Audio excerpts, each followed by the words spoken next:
The U.S. strikes on nuclear facilities in Iran and the ongoing conflict between Israel and Hamas continues in Gaza.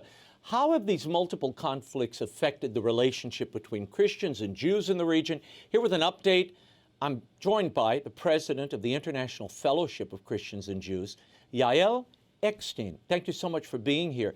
Tell me about the humanitarian situation in the Holy Land. I mean, the news of which has been overshadowed by these strikes in Iran. You've been out in the area visiting families, assessing needs. Tell us what you're seeing out there. Well, firstly, thank you so much for having me. What an honor it is to be able to share from here in Sure. Israel what's happening on the ground.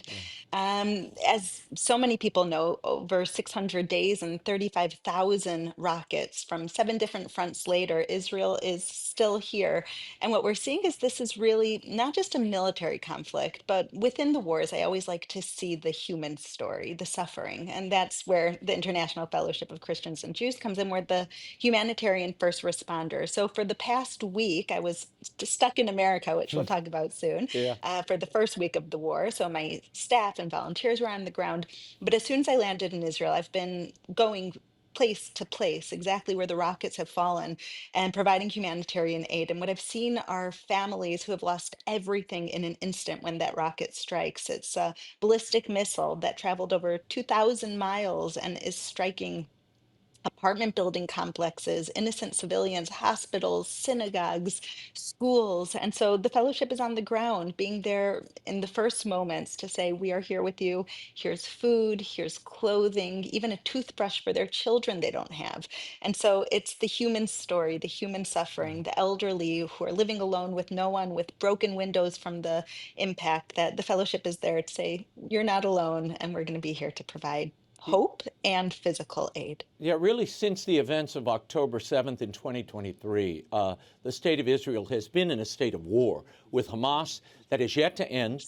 Add to that Israel's conflict with Iran now.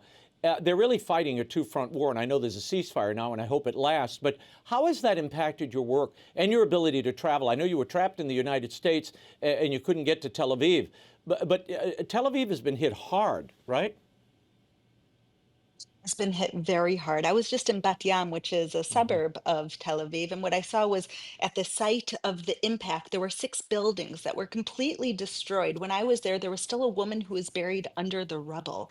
But then for 2 miles from this one ballistic missile that hit, for 2 miles, there were no windows on any of the apartment buildings. And what we're seeing from Rehovot to Bat Yam to Haifa to even places in Jerusalem, what we're seeing, it's the poorest neighborhoods that are affected the most. And so when you talk about a multi-front war in northern Israel, we have Hezbollah who's been Yeah. attacking us. We had Syria. In southern Israel, we've had Hamas, we had Iran, the Houthis, and Israel's the size of New Jersey. And so the human suffering on the ground in Israel is enormous, but I have to point out, so is the resilience, that wherever I go, I went to go visit a woman, Zelda, 92 years old. She fell on the way running to a bomb shelter. She had no windows because they were cracked from a ballistic missile attack that happened around a mile and a half away from her home. And I went to her with a simple food box and I said, this is from Christians and Jews who recognize we have to be here together, that this isn't just a military operation. This is a human operation of making sure the people on the ground, the innocent people, are cared for and haven't lost hope. And she took the food and she started kissing it and she started crying while she was laughing and said, I never thought I would feel so much joy from a food box, but I haven't had food for a week because I can't go out to the grocery stores.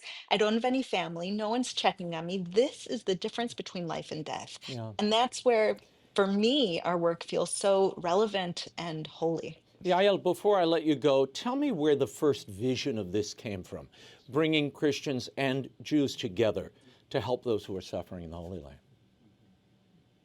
Well, it was 42 years ago that my father, Rabbi Yael Eckstein of blessed memory, saw that for thousands of years we've been so focused on what tears us apart. But it's time that we focused, "Hine ma tov u'manayim shevet achim gam yachad," how good and pleasant it is when brethren dwell together in peace, to focus on what brings us together. And Israel is the spiritual homeland of Christians. And even in the Christian Bible, it says that they're grafted onto the rich olive tree of Israel, that together we are holding these Judeo-Christian values values dear, is there's a evil death cult that's trying to wipe them out. And we can't just be in the same category when we're being targeted. We have to also stand together in life for those holy values. So I think that vision has become more relevant today than ever before as Christians are being persecuted and killed throughout the Middle East, as Israel's being targeted. We have to stand together to be the light in midst of this darkness that we see trying to overtake the free world. Yeah, I'm so glad that you're safe, and I hope you remain so, and all of your neighbors. And to find out more about Yael Eckstein and the great work of International Fellowship of Christians and Jews, visit ifcj.org. Thank you so much, Yael. Be safe. Blessings. Thank you. Thank you so much. God bless you.